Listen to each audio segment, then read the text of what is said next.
Okay, welcome guys.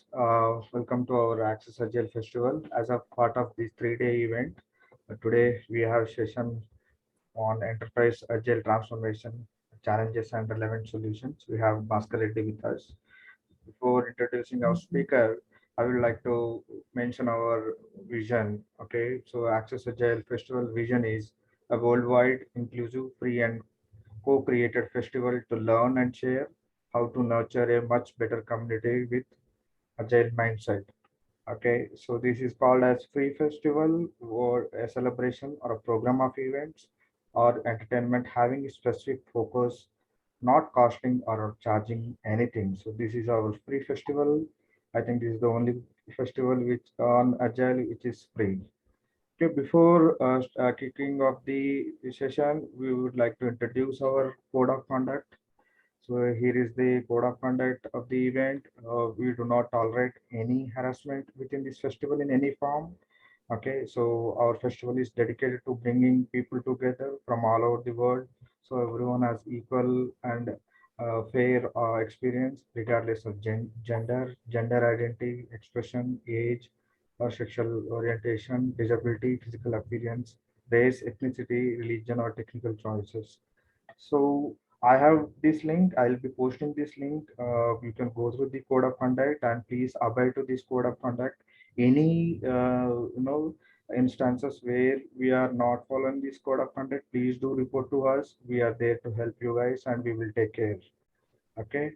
So for today's session, as I mentioned, so today's session is on this session is on enterprise agile transformation challenges and relevant solutions. So we have our speaker, Mr. Bhaskar Reddy Garu.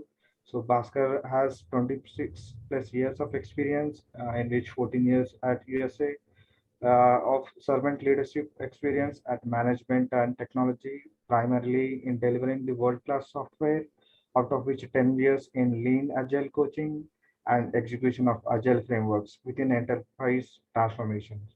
He is very critical in not only selecting the right framework that suits to the context, but also in successful execution within an enterprise.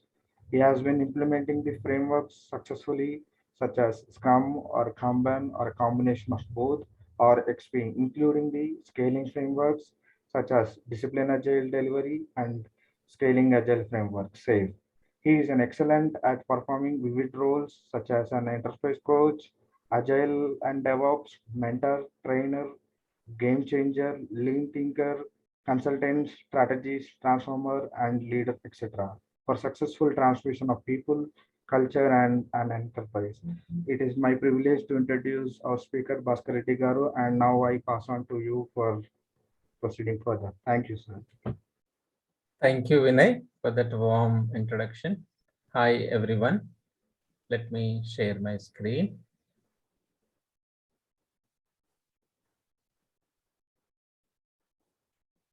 Can you all see my screen? Yes, Yes, sir. Bhaskar. Okay, thank you. Okay, so as you all aware, the topic is enterprise agile transformation, challenges and the relevant solutions. So just want to set the context. This is truly my journey. Out of what Vinay said, around 26 plus years of experience, my last 10 to 12 years is truly on agile space. And this is already covered by Vinay. Okay, now let me start my topic this way. This is my agenda. It is truly, let me spend few minutes on the introduction of agile, agility, introduction to EAT, enterprise agile transformation. Then what are the leading causes on the, of agile failure? And let's list out some of the challenges. Then let's list out some relevant solutions. And then what is most missing in reality? And again, uh, don't take it personal in a professional way. This is only my experience. Let me put it that way again and again. Okay, and we'll end up with some discussion and questions and answer session as well at the end. So let's start. Hopefully, the one on the screen you all know, change is not a choice anymore. Probably you might have heard this. This is wonderful code that I believe in. It's not the strongest species that survive, nor the most intelligent. It is the one most adaptable to change. It's by Charles Darwin, and I truly believe in this, and it is applicable very much in in the organizations. Now let's touch upon the basic fundamental. Okay, so I know we have very few participants here, but I really wanted to have interactive session. Okay, so being said that, if you look at the traditional slash waterfall versus the agile, if you deep dive, there is only one factor that drives entire traditional or waterfall space. Can anyone name that? What is that one key factor? Similarly, there is only one factor that drives the agile space. Can anyone know what is that? Okay, let's move on then.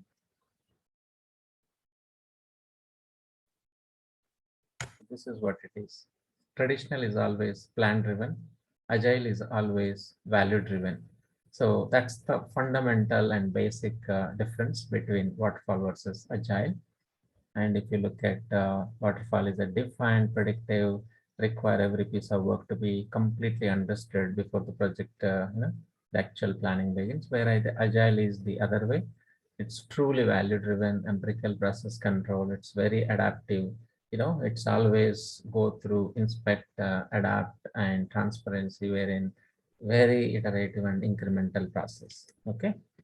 Now, anyone, can you tell me what is agile? Say, for example, the question, the way I wanted to ask all of you, whatever the number of experience of years exposure you have in agile, if I ask you, how do you describe, just reflect your own exposure or agile experience, and can you tell me that in one word, if I can ask you? I will give you one tip also. If you ask me, I will simply say collaboration. Can you name or describe your own experience? Mindset. Exactly. What else?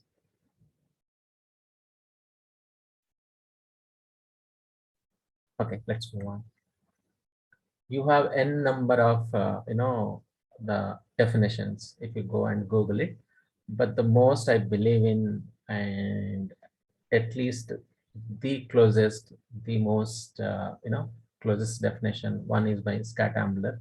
It revolves around the buzzwords in Agile, and similarly the one in the Wikipedia. But if you ask me, this is what I believe in at the end, based on my experience.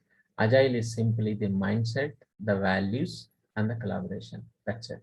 The mindset, you all know. The values is basically not only the agile philosophy, values, principles, any framework that you are working on, those values as well. And the collaboration piece. Okay, so this is how I can simply summarize. And thank you, Karthik, for sharing that, describing agile as mindset. Okay, now let's move on. Why agile? So probably you all know this. It's a low time to market, high productivity, high quality, early fail or early success, improved customer satisfaction, high moral when come to the employees, and increased job satisfaction, increased collaboration, ownership, transparency, and team moral high. Okay. Now, this is also proven. This is some report by State of Agile report, so which is tell the same thing. Now let's touch upon agility and enterprise agility. Anyone can tell me what is agility?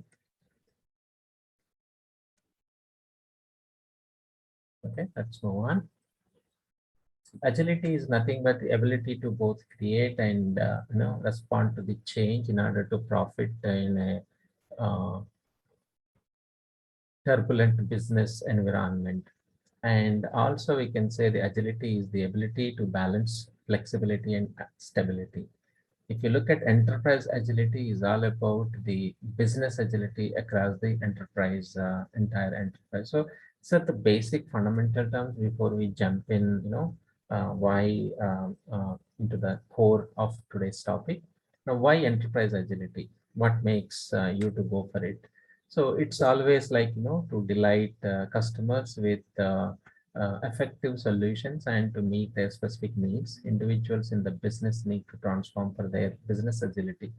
See, probably you know and agree with me. Our customers not interested whether organization is agile or not agile, whether they are using Scrum or Kanban or any other scaling framework. They just want us to solve their problems. That's it. So the primary focus is to just delight our customers. Now, in the process, so understanding a customer is the key for a successful uh, uh, growth and success in terms of both at organization level at a customer level. So how does that happen? As long as your own employees develop the deep understanding, needs, realities, and the values of your customers, then only you can at least visualize, explore towards the path where helping your own customers primarily to solve their problems. Okay, and also you come up implement innovative work systems or smart skills wherein that will deliver the solutions and services that your customers will find valuable. But everything, the earlier slide and this slide, what exactly you're driving towards a culture change. Okay, now this is all being good, but if you look at the current status in the enterprise agile transformations, what is the current status?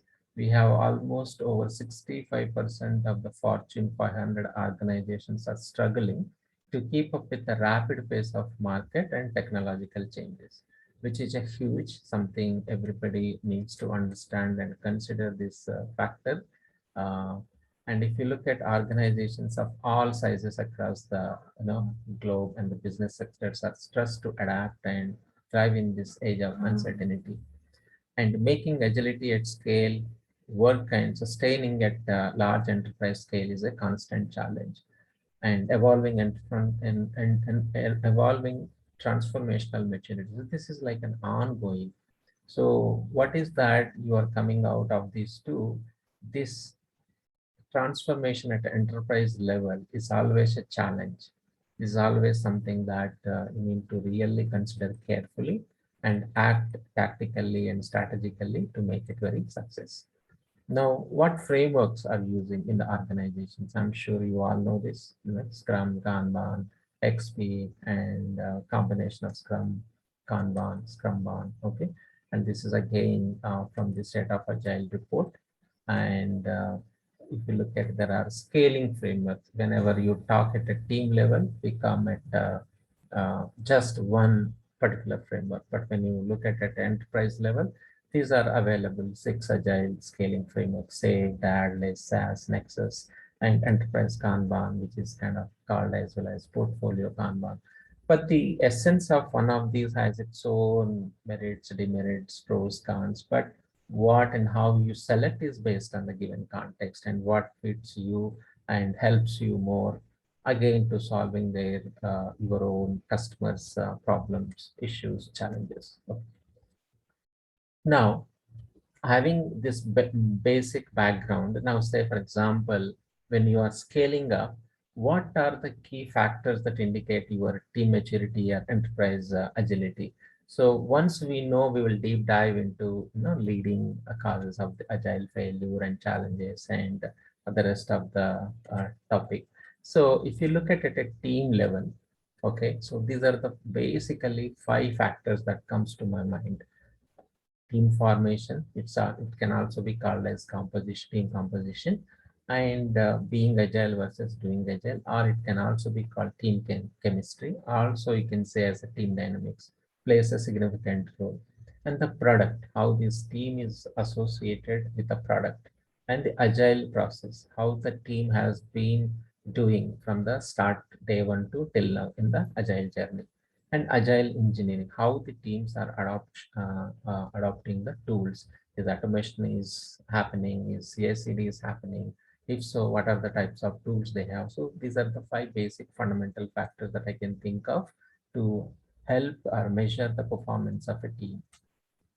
When it comes to the enterprise agility for key business results, I think you can see on the screen.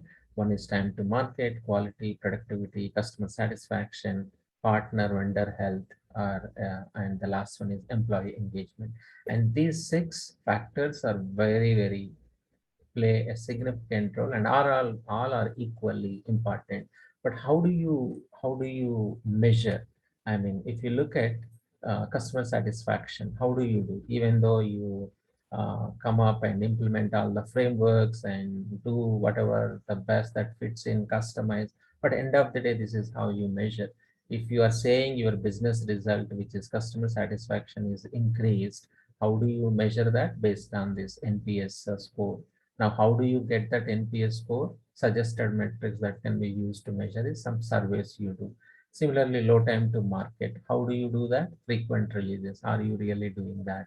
And number of releases per year. Okay. So quality is based on the reduced defects and as well as support time. Okay. And how do you do that? Defect data or support call volume. Productivity, reduce average feature cycle time. And how do you do that? Cycle time of features developed. Partner or vendor health, again, build and improve relationships. This can be come out through, again, through surveys. Now, if you look at the last one, is employee moral or engagement, which is truly improved satisfaction. Again, this is some surveys, HR statistics. Of course, this is an internal factor. So knowing all these, now let us jump in deep dive. What are the leading causes for a failure at agile transformation? So probably you may know some, but let me ask you, can anyone unmute and tell me what you can think, what factors may be causes for agile failure? Okay, there are a lot of factors, right? Of course, Karthik. Can you name some if you know? So yeah. So I'm an agile coach. I've been practicing for last 10 years, and I have total 20 years in IT industry. Mhm. So I've been facing this the primary issue, I would say, the root cause of agile transformation failure. One is lack of proper vision Mhm. and support from leadership. Mhm. Mhm. Okay, Just thank to you. give you one flavor of. Yeah, thank you, Karthik. So let's move on. This is my experience so far. So lack of experience with agile frameworks and methodologies, lack of management support, external pressure to follow traditional waterfall processes, lack of support for cultural transition, a broader organizational or communication problems, insufficient training, unwillingness of team to follow agile, company philosophy or culture at odds with core agile values, lack of right tactical and strategy steps. So these, any of these, if you look at, definitely directly, indirectly, they will, attempt to failure at agile transformation without any doubt. Now let's focus on challenges. So there are many challenges. Again, let's move on with my thought process and with my real-time experience. So change resistance. Uh, you all know it's a general resistance to change. If you look at any organization, skepticism, okay, top-down mandate creates resistance as well. Management unwilling to change, lack of investment. Now, when you say lack of investment, it could be lack of coaching, training, too high workload, or old commitments kept, or deadlines, etc. Challenges in rearranging physical spaces, etc. Now, agile difficult to implement. First and foremost, people may misunderstand agile concepts, and they do agile customized very poorly, reverting to the old way of working, and excessive into as well. So, I mean, each of these definitely will result into big challenges, even though they started small, but over the time they result into, stop. The another factor could be coordination challenges in multi-team environment. Okay, so you could be co-located, global distributed teams. So that is another big challenge. And if you look at different approaches emerge in multi-team environment, and interpretation could be one, or using old and new approaches side by side. And the another factor will be hierarchical management and organizational boundaries. Okay, so especially this middle management. Okay, there is a leadership, there is a mid management, there's team level, at an individual level. So keeping with that old bureaucracy or internal silos. So we will go, these are all the challenges, and the another is the requirements emerging. So typically they may not be clear. High level requirements management largely missing in Agile. Okay, requirements refinements are challenging. Creating and estimating user stories unclear. Gap between long and short term planning. Okay, quality assurance is another big challenge, typically accommodating non-functional testing, a lack of testing strategies in Agile, like there are only available options for us TDD, BDD. So that would be a big thing. And ambiguity is always there in the requirements. Okay. Now integrating non-development functions. When I say that the other functions unwilling to change, like operational areas, challenges in adjusting to incremental delivery pace, rewarding model, not teamwork centric. So they always, as in traditional, they always recognize reward based on the work. But when it comes to agile, it should be a bit different. We'll go over part of the solution. How can we overcome these? Now, again, relevant solutions. What exactly we have? As I mentioned in my agenda, the first and foremost part of the relevant solutions, we will explain, look at what leader supposed to do. Second, what could be his or her role as a leader? Second, managerial, I mean mid-management, managers role. Third, the combination of leaders and managers. Okay.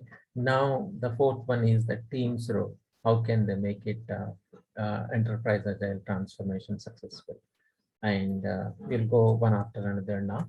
So here you go. If you look at this slide, one could be management support, commitment to change, leadership.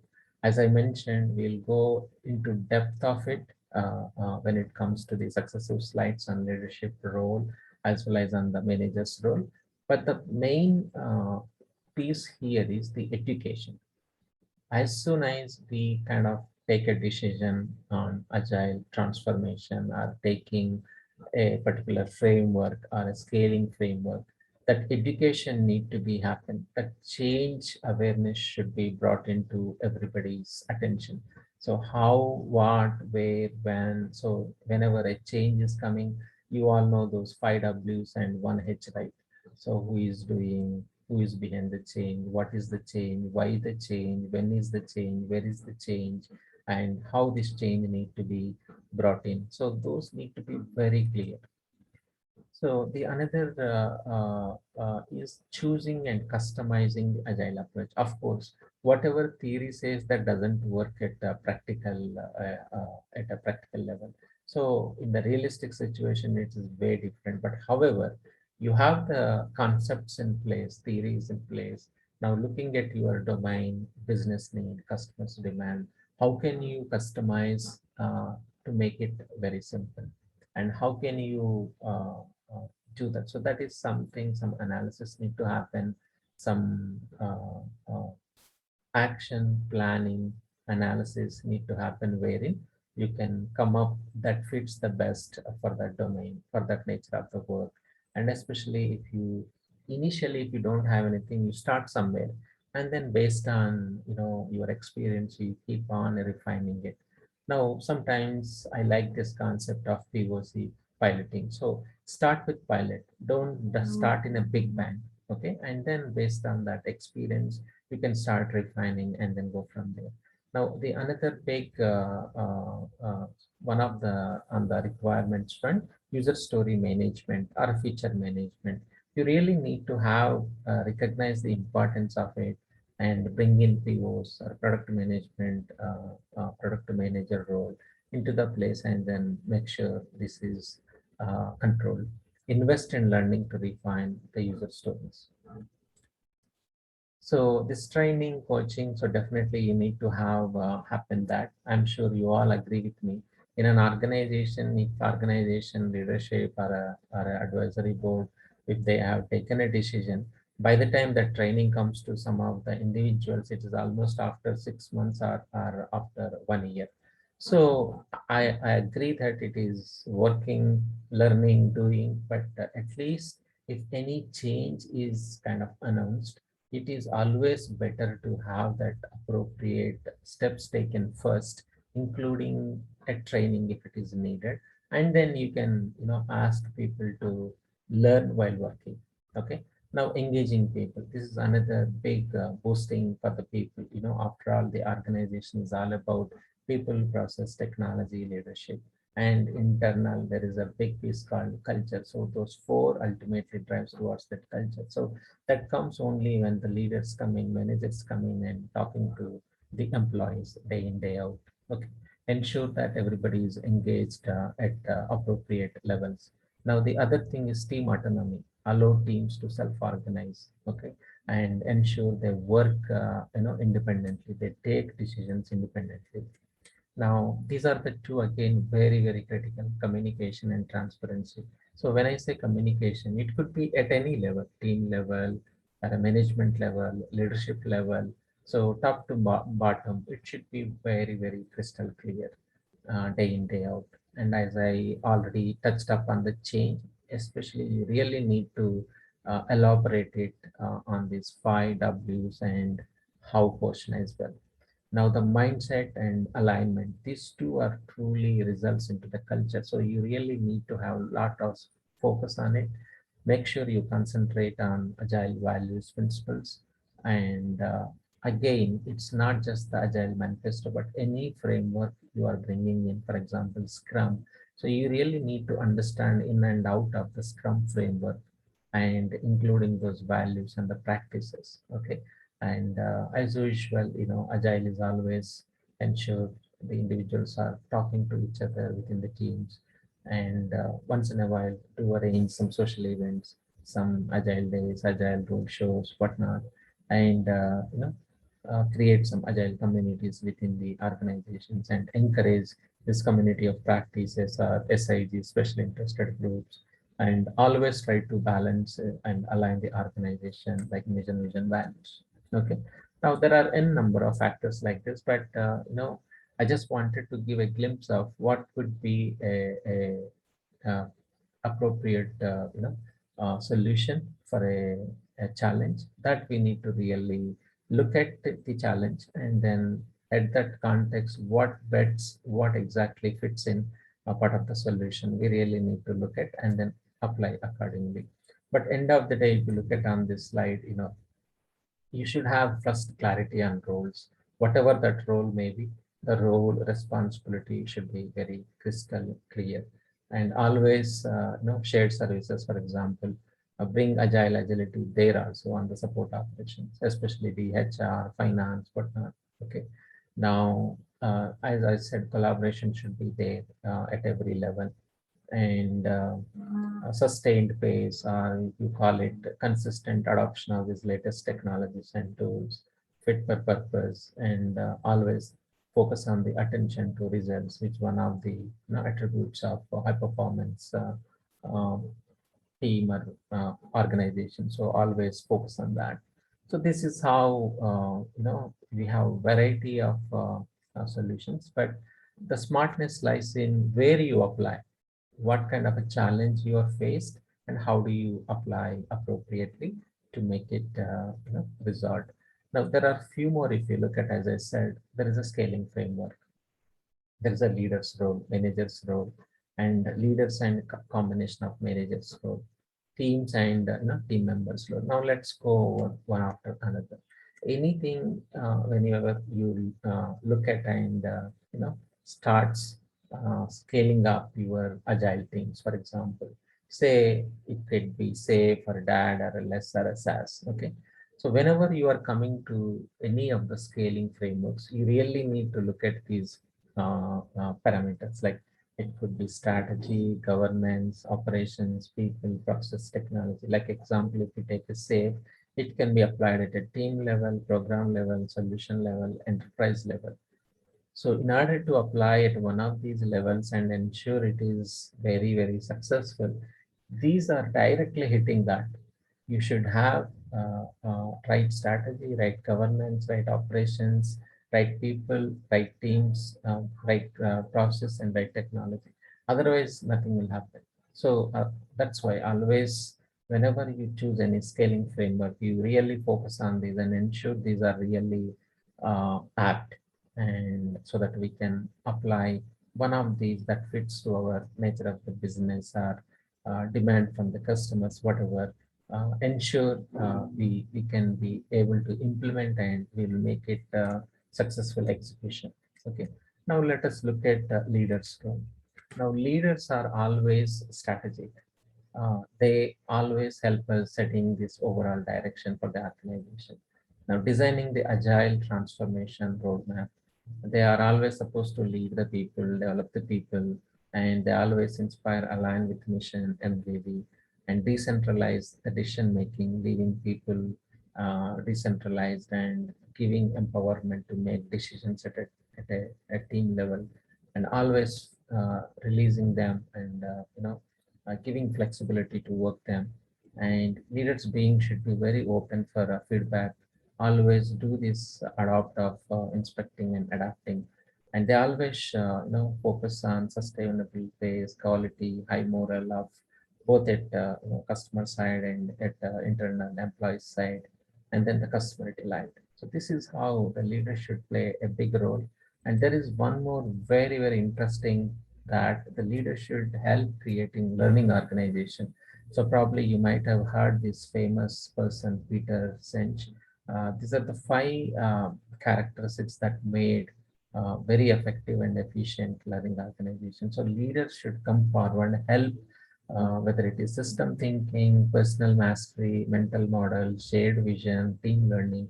At every aspect of this, leaders should come and help create that environment and make sure our organization is slowly towards that learning organization. So definitely, if leaders can do that, that will be evolving wherever it is to a next level, definitely. Now let's look at some of the other, there are many, but let me touch up one thing, is they should be very focused on the business, as I said.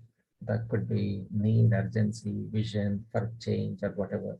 And metrics is another key, as I touched up the key factors there. They always focus on that.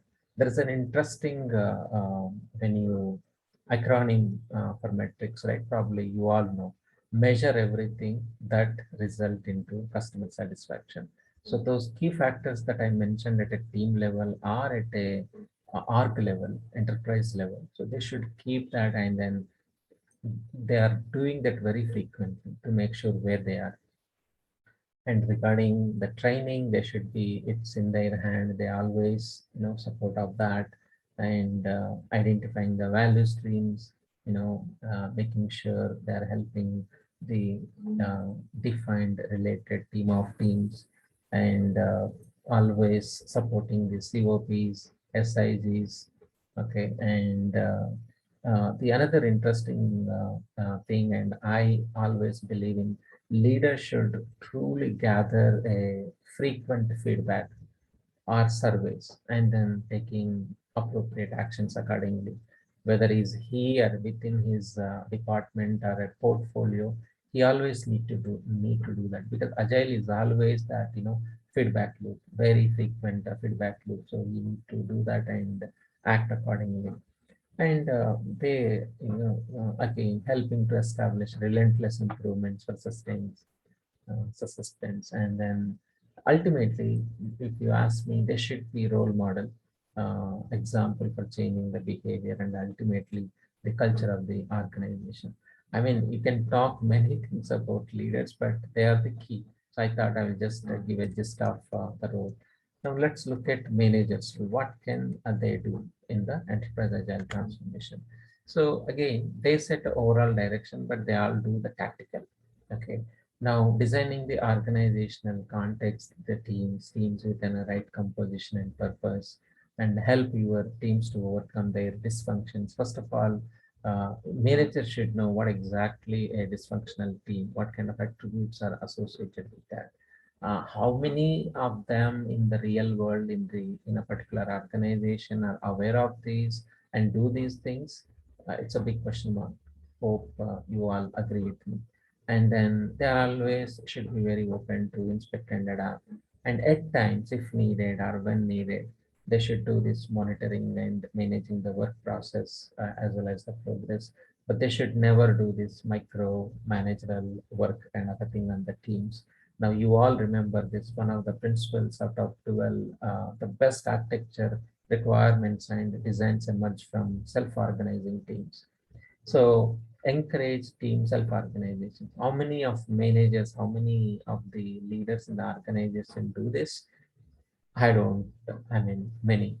Uh, Reason is because they don't know what exactly the meaning of self-organization, what kind of a traits of the self-organization. So if they know that we are in the game together attitude, no one wins until we all win. Teamwork matters. Teamwork is an individual effort. Teamwork is the fundamental to self-organization.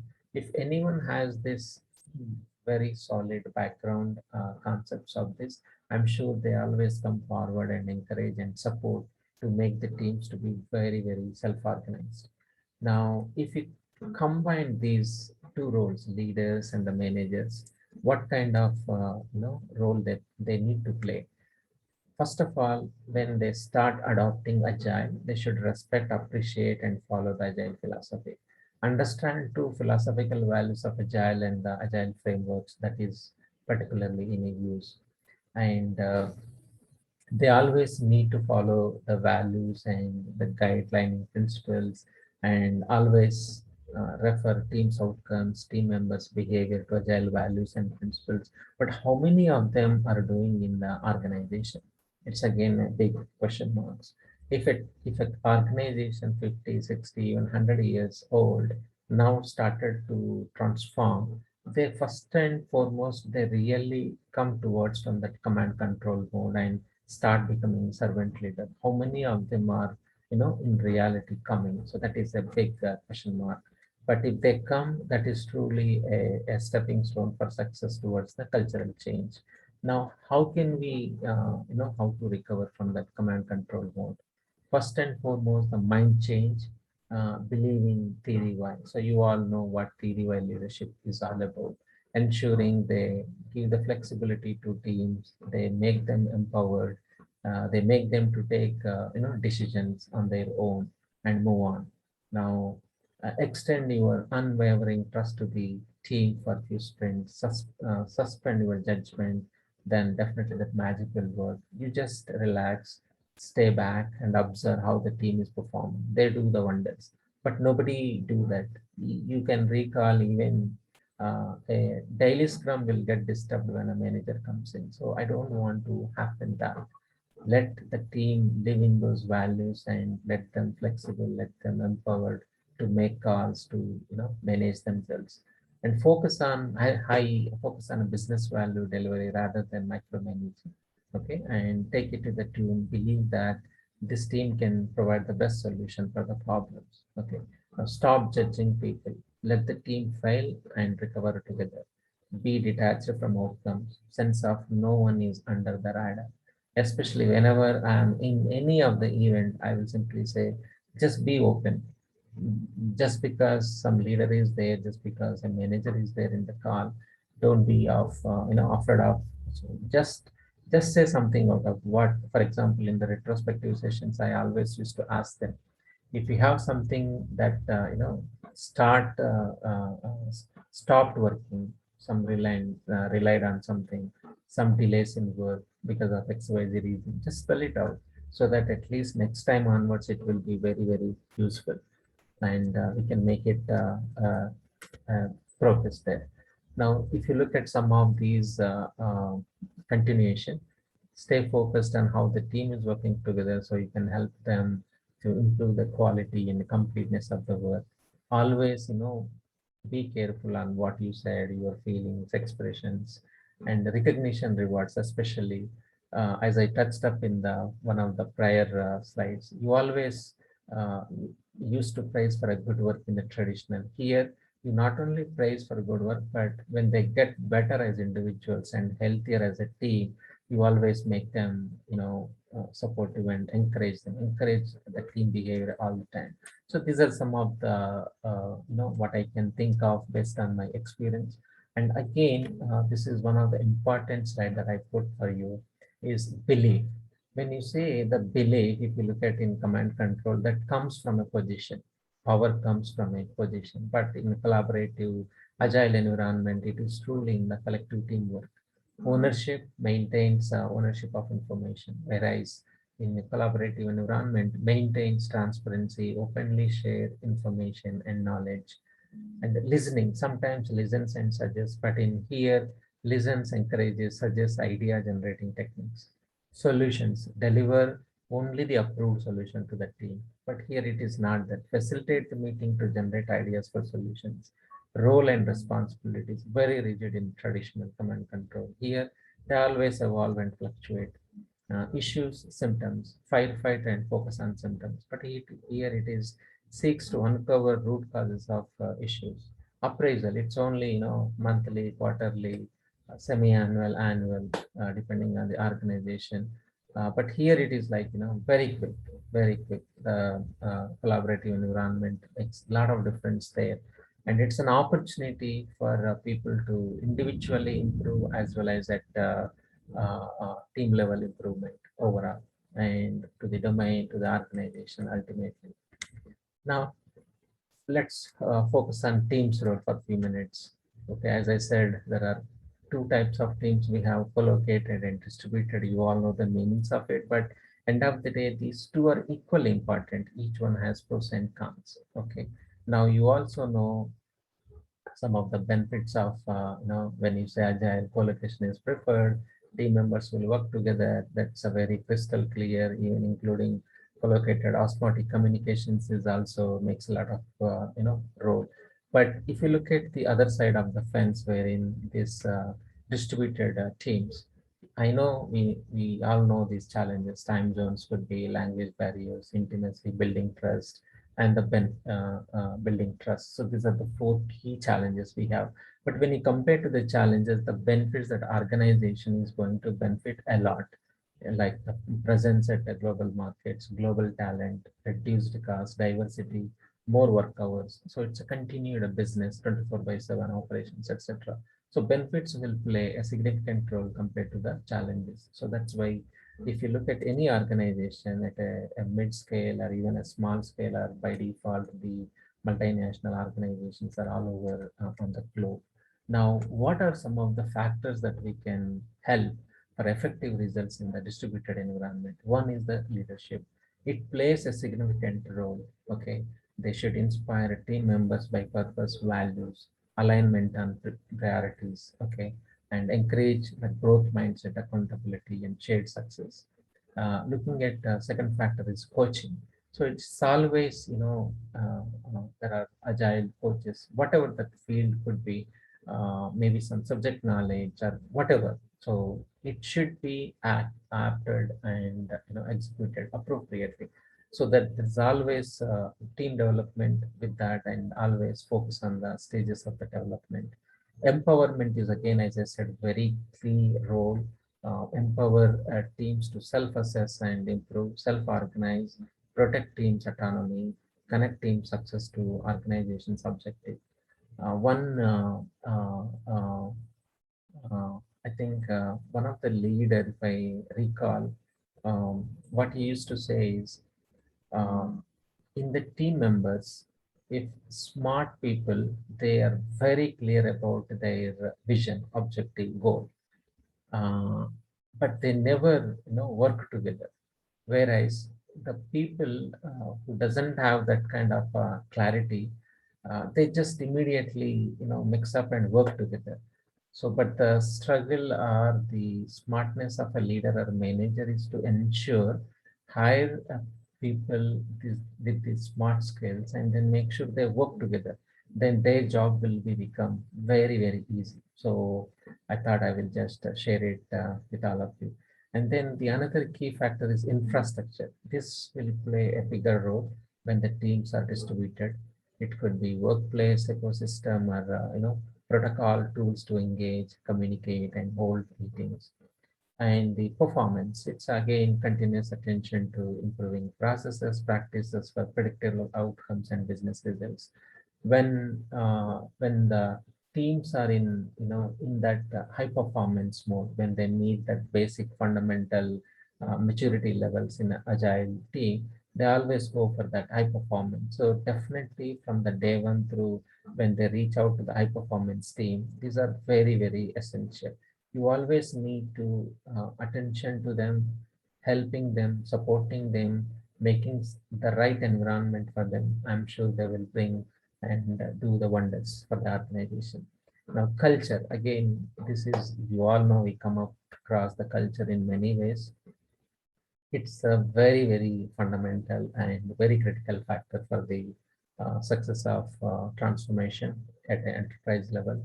It could be mindset change, focus on values, principles. It's a new way of thinking, new way of working. Overall, a big change primarily in the way the teams communicate, collaborate, and make decisions.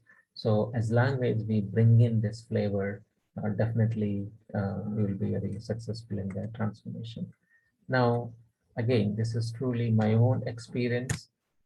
So please don't, if something that you feel like, oh, this is not right, so just hold on.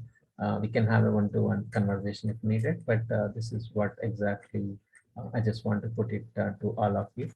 So I believe in this, the first statement, 94% of the failures are due to poor systems, 6% are, very people only. So you can see this is a statement by Deming. So which is true to my knowledge and belief, and active participation in the guiding coalition. So this is not happening. Self-develop before developing others is a lean leadership. This is missing a little bit in the organizations. Understand and remote key dysfunctions of your teams. So first of all, if the right people know what exactly a dysfunctional team, so definitely they can come and help us removing these dysfunctions. So develop leaders. Leaders support and develop skills of team members, facilitate high level of interactions across all levels.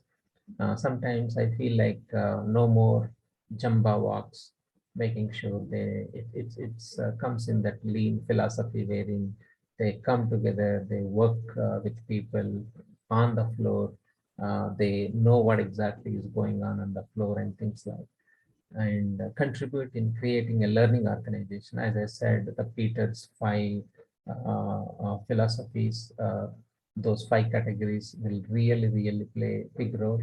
Are we doing that? I think it's not happening. Training for all levels, coaching, supporting, mentoring when needed, and especially in a massive transformations in enterprise level, this should be very strategic and tactical. At least you should kick off those trainings in the beginning, for example, maybe 6 months to 1 year, and then you start building these cohort sessions or any other COPs or SIGs. At least it should be the training, the education piece is ongoing, continuous basis, then definitely that will help the entire organization if somebody wants to learn. And the another way is like these, PDF courses, I mean, electronic way of reading. At least you should have that e-learning courses, whatnot. So, but typically sometimes it is happening, sometimes it is missing there as well. Now, if you look at, there are many other in the same way that I felt like missing: encourage improving technical practices, develop deep understanding of the needs and the values of your own customers, ownership, responsibility to influence the new culture which you are trying to create by aligning to existing culture. And if you look at live and let live in the values, could be organization, could be framework, or could be values of agile methods in use. How often every individual is aligned 100% to this? It's a question mark. Honestly, when I take some of the interviews in IJPs or external world, just basic fundamentals itself, they miss it. No clarity. So they are working and, they say I'm X number of years of experience, but when we ask the basic fundamental question, they miss it. Now, encourage developing growth mindset in others. How much we are doing, That's a big question mark. Celebrate in incremental successes. Encourage acts of leadership at every level. So these are some of the facts that I come across. And if you look at, be aware of this egg sandwich, probably you might have heard this word, which has a clear vision. It's a kind of a strategy. It has a clear vision. If you look at on the bottom, Nilofer was the one who kind of explained it in a nice way, wherein you have the top layer with a clear vision, future direction, day-to-day actions, etc. On the top and the bottom, you really have very nicely uh, uh, mentioned. But when it comes to the key decisions that connect this top layer and bottom layer, nothing is filled in. There is nothing to, there is no new direction, there is no actions within the company. So that makes really a disconnect. So that's why he's saying a strategy that has a clear vision and future direction in the top layer, day-to-day actions on the bottom, and virtually nothing in the middle. So that's what it is most of the times. Coach the individuals on the team so they see making progress in their meaningful work, and develop expertise in practice, and coach for resilience, learn recovering from failure through failure injection to find dependencies and processes, weakness, etc. And the last but not the least, I will say that be open to systemic problems and anti-patterns being raised, and will give it a proper consideration. So some like this, I can go on and on, but this is what I felt like in the organizations. I felt like missing. So last but not the least, there are few quotes I put in and I close my remarks. So if we continue those last 3-4 slides where what is missing in the reality, if really we continue that, at least 40% of all business will die in the next 10 years. If they don't figure how to change their entire company to accommodate new technologies. So this is something we need to be very cautious and bringing to the respective leadership and make sure they kind of looked at and worked upon. If you look at Nokia or Kodak companies where they were at one point of time and what happened to them now. So that's what it is. And these are other two quotes that I really like, but the reason I put it in is if you look at the agile way of working or in the agile arena, I know we learned from yesterday, live for today, hope for tomorrow. The important thing is not not to stop questioning. So in agile, I believe in asking powerful questions will make a lot of difference. It doesn't matter where you are. Maybe you are a team member, team lead, or maybe scrum master, product owner, or a leader, head of the certain LOB, or even a CEO, or even a coach, whoever, regardless of the nature of the title that you have, the role you have, you always ask these questions, and I'm sure it will help a lot. And especially in the agile organizations, teams and team members, we must constantly question what could be better in order to continually improve. And the how can you do that? That is the next one. I felt like, in a volatile era of today's situation, there is no other way to but to reinvent. Wherever you are, fine, but how can you improve yourself? You just go back and look and deep dive and reinvent. It will happen through innovation and some smart skills, smart knowledge. The only sustainable advantage you can have over others is again the agility. That's it. So because nothing else is sustainable, everything else you create, somebody else will replicate. So looking at your own organization, what best you are doing today versus what best you can do in the future. And in the future side, you always go back and reflect and then try to come up with an innovative way, with a creative way, see what else you can do to your own customers and make them more high, the morality and the satisfaction, whatnot. So with that, I stop. I know I felt like it is a monotone, but truly I put lot of content because I don't want to ask questions and then wait for it and then take a couple of minutes there, because we have only put it for 45 minutes session. I just let me run through it quickly, and then I will stop for 10-15 minutes for questions, and then we can go from there. Now I'm back to Vinay. If we have any questions, I see chart is almost there. Yeah. Yeah. So I'll read out for you, sir. There are 4 questions from Vijay Kumar. I'll read out for you. For the first question, is it good to keep only team awards and remove individual awards? It's rewards and recognition thing. okay.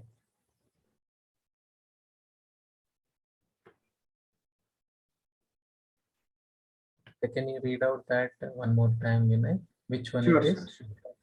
The first one, is it good to keep only team awards and remove individual awards?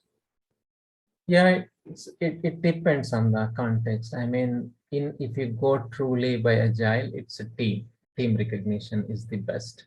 But if in the team, if you feel like one or two people did awesome job, wonderful, taking every initiative, because it's end of that is a cross-functional team, right? It's a team effort. That's what it is measured.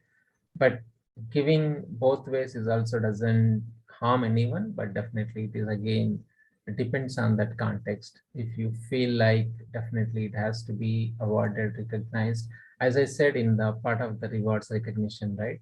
It's not how much good work they did, but it is how as better as an individual and how they transform as a team. So definitely both ways doesn't make any harm. So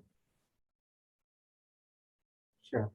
And I'll take a third question. How to decide the scaling framework based on the organization or business division or department size?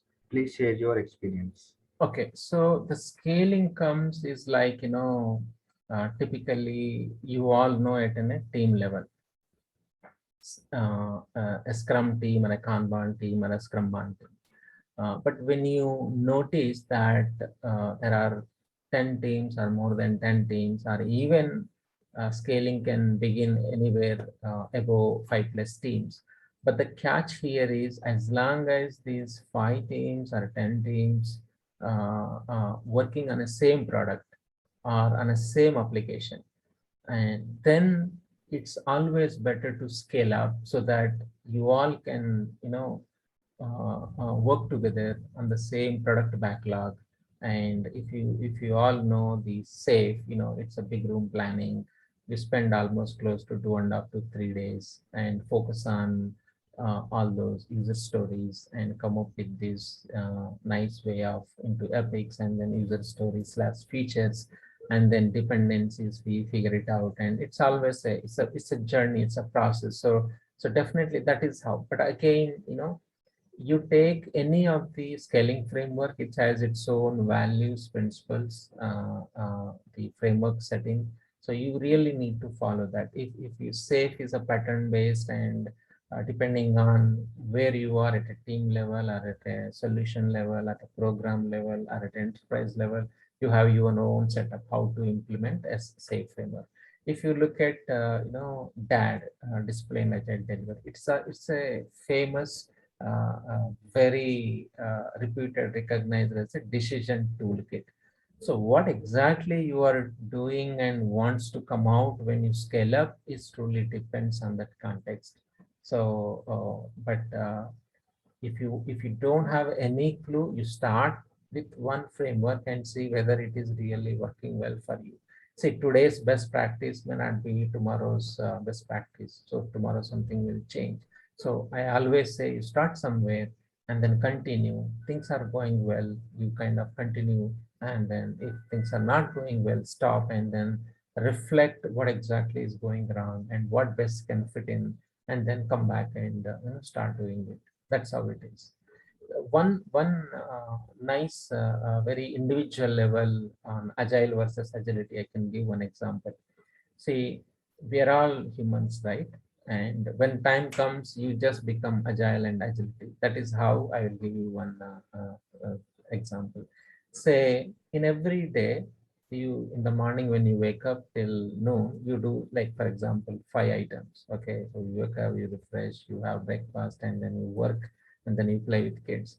But say suddenly you need to go and catch a flight at Singapore in the morning, 7 o'clock. What do? So your routine it gets changed, and you plan. You're so attentive and certain to plan the day early in the morning, and you do it accordingly. So that's how it is. I mean, agile is always, don't take it granted. There are 6 frameworks that I showed in the slide. All are important, but what needs what is your nature of the customers, nature of the demands from the customers is truly play a big role to pick particular framework. And also how many teams are there, how many teams are, supporting that product or application also matters a lot. Sure, sir, sure. We are over by 7 minutes, and we will be closing the session. Thank you very much, sir, for the valuable content on enterprise agility. It was fantastic power pack content, which is very much useful in the current context.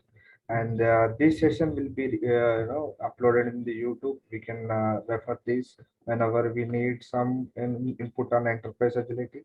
Once again, thank you very much, sir, for sharing your good knowledge and a great experience. Thank you, Vinay. Thank you, everyone, for joining, and uh, thanks a lot. And thank you for this conference as well. It's a wonderful opportunity. Hope I made it, to worth it. Thank you so much. Thanks, You. Bhaskar. It was very interesting session. Very good slide contents. I think, but each slide has more content. That's only other side of it. But it was really good. Thanks for sharing. Yeah. Thank you, Vijay. It's just my own experience. As I said in the beginning, I said the context as well. It's just my own experience for the last 10+ years. I thought I will share it, just about my journey. Thank you. Thank you, sir. Thank you.